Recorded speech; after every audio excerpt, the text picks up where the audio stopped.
145 జీవోని వెంటనే 145 జీవోని వెంటనే అనాలోచిత 145 జీవోని వెంటనే 145 జీవోని వెంటనే 145 జీవోని వెంటనే 145 జీవోని వెంటనే వెంటనే జీవోని వెంటనే రద్దు చేయాలి 145 జీవోని వెంటనే రద్దు చేయాలి 145 జీవోని వెంటనే రద్దు చేయాలి న్యాయవాదుల ఐక్యత వర్ధిల్లాలి న్యాయవాదుల ఐక్యత వర్ధిల్లాలి న్యాయవాదుల ఐక్యత వర్ధిల్లాలి రద్దు చేయాలి 145 జీవోని వెంటనే రద్దు చేయాలి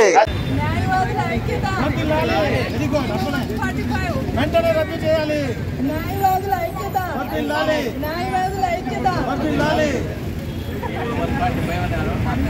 ఇవాళ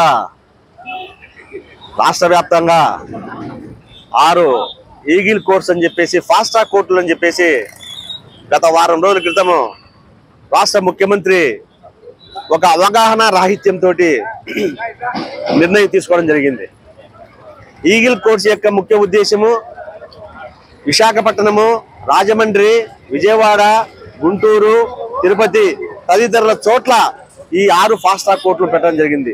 ఈ కోర్టుల యొక్క ముఖ్య ఉద్దేశము గంజాయి, హెరాయిన్, కొకైన్ తదితర మత్తు పదార్థాల సేవించినటువంటి కేసుల్ని విచారించేందుకు ఫాస్ట్ ట్రాక్ కోర్టులను తిరుపతిలో, రాయలసీమకు సంబంధించి రాయలసీమలో ఉన్నటువంటి 8 జిల్లాలకు సంబంధించి తిరుపతిలో ఏర్పాటు చేయడం జరిగింది. ఇప్పటికే రాయలసీమలో ఉన్నటువంటి 4 జిల్లాల్లో ఆ కేసులు విచారించేటటువంటి డిసిగ్నేటెడ్ కోర్ట్స్ ఉన్నాయి, ఆఫీసర్స్ ఉన్నారు. ఒకవేళ ఆఫీసర్స్ లేకపోతే గవర్నమెంటే అపాయింట్మెంట్ చేయాలా, సిబ్బందిని అపాయింట్ చేయాలా, స్పీడ్గా డిస్పోజ్ చేయాలా.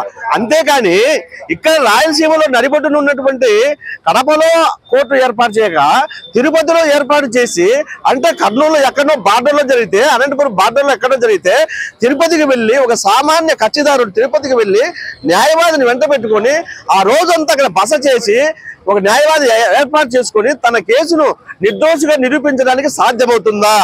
ఒకవైపు మీరే చెప్పారు ప్రజల వద్దకే న్యాయ పరిపాలన గ్రామ న్యాయాలని కూడా చెప్తున్నారు. మరి గ్రామ న్యాయాలకు ప్రజల ముందుకే తీసుకుపోతా ఉంటే ఈ రోజు జిల్లా కేంద్రంలో ఉన్నటువంటి కేసుల్ని, కోర్టుల్ని తిరుపతికి మీరు ఎట్లా తీసుకుపోతారు?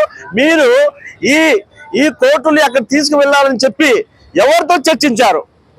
బార్ కౌన్సిల్ ఆఫ్ ఏపీ మేధావులతో చర్చించారా? బార్ అసోసియేషన్ సభ్యులతో చర్చించారా? హైకోర్టు బెంచ్ లో కర్నూలు జిల్లాకి ఇస్తామని చెప్పేసి వాగ్దానం చేశారు, వాటిని అమలు చేస్తామని చెప్తా ఉన్నారు. హైకోర్టు బెంచ్ని పక్కన పెట్టండి, ఇష్యూ డైవర్ట్ చేస్తే మాకు విభేదాలు పెట్టించేదానికి మీడియా మీరు చెప్పొద్దండి. మేము అడిగే ప్రశ్న ఒక్కటే, ఈ గాంజా ఈ కేసుల్ని తిరుపతిలో పెట్టకూడదు. తిరుపతిలో ఎందుకు పెట్టకూడదని చెప్తుంటాము, అది కూడా ఒక లాజిక్ చెప్తాం చూడండి. తిరుపతి, తిరుమల ఒక పవిత్రమైన ఆధ్యాత్మిక కేంద్రం. గంజా సేవించడం మానసిక ధోరణి ఎలా ఉంటుందో తెలుసండి. ఇక్కడి నుంచి తిరుపతికి వెళ్తారు, తిరుపతికి వెళ్ళి మత్తు సేవిస్తారు, ఎన్నెన్నో అపవిత్రమైన కార్యక్రమాలు జరుగుతాయి, మద్యం సేవిస్తారు, మత్తు సేవిస్తారు, అడల్టరీ జరుగుతుంది. ఇన్ని కేసులు, ఇంత మానసిక ధోరణి ఉన్నటువంటి వ్యక్తుల్ని తిరుపతిలో పెడితే తిరుపతిలో 24 గంటలు ప్రజలు తిరుగుతూ ఉంటారు. అంతర్జాతీయ ఆధ్యాత్మిక కేంద్రం. అటువంటి ఆధ్యాత్మిక కేంద్రంలో ఇటువంటి అసాంఘిక శక్తులను తిరగనిచ్చేటువంటి ప్లేస్ అక్కడ పెడితే ఏమైనా శాంతి భద్రత భంగం కలిగితే ఎవరు బాధ్యత వహిస్తారు? తప్పకుండా నేను ఈ రాష్ట్ర ప్రభుత్వానికి, కడప బార్ అసోసియేషన్ నుండి ఒకటే డిమాండ్ చేస్తున్నా. చంద్రబాబు నాయుడు గారు, మీరు జీవో నెంబర్ 145 తక్షణమే ఉపసంహరించుకోండి. ఎందుకంటే మీరు ఒకవైపు ఏమో గ్రామ న్యాయాలయాలని చైతన్యం చేస్తారు, ఒకవైపు ఏమో న్యాయ వ్యవస్థ ఒక చోట ప్రజల ముంగిటుంటే ఇంకో చోట దూరం పెడుతున్నారు. ప్రతి ప్లేస్ కూడా తిరుమల తిరుపతి దేవస్థానం ఉన్న చోట అసాంఘిక శక్తుల్ని మీరు డంపు చేయడం ఎంతవరకు న్యాయం? మీరు ఒక్కసారి ఆలోచన చేసుకోండి. న్యాయ వ్యవస్థను వికేంద్రీకరణ చేయాల్సింది పోనిచ్చి ఏక కేంద్రం మాదిరి చేస్తా ఉన్నారు.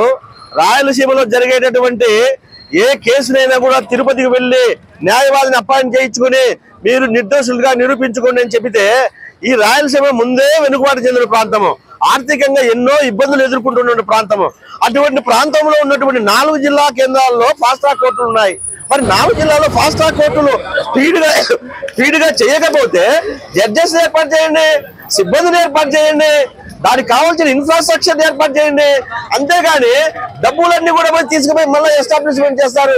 ఇప్పటికే రెడ్ సెంటర్స్ కోర్టు తిరుపతి తీసుకెళ్ళిపోయారు, అంటే స్మగ్లర్స్ ను కూడా తిరుపతి తీసుకెళ్ళిపోయారు. అదే ఆధ్యాత్మిక కేంద్రం అండి, ఒకసారి ఆలోచన చేయండి. ఆధ్యాత్మిక కేంద్రంలో అసాంఘిక శక్తులను అక్కడ పెడితే సామాన్య జనానికి, ఆధ్యాత్మికవేత్తలకు ఇబ్బంది కలగదా అని అడుగుతా ఉన్నా. కడప బార్ అసోసియేషన్ ఒకటే డిమాండ్ చేస్తా ఉంది, ఈ 145 జీవోని వెంటనే నిలుపుదల చేయాలని చెప్పి నేను ఈ రాష్ట్ర ప్రభుత్వం డిమాండ్ చేస్తా ఉన్నా. చేయని పక్షంలో రాయలసీమలో ఉన్నటువంటి న్యాయవాదులు పెద్ద ఎత్తున నిరసన కార్యక్రమాలు తెలియజేస్తాము, నిరసన తప్పకుండా తెలియజేస్తాము. అవునా, మీరు ఈ జీవోను నిలుపుదల చేయాలని చెప్పేసి నేను కడప బార్ అసోసియేషన్ తరఫున ధన్యవాదాలు తెలియజేసుకుంటా ఉన్నా.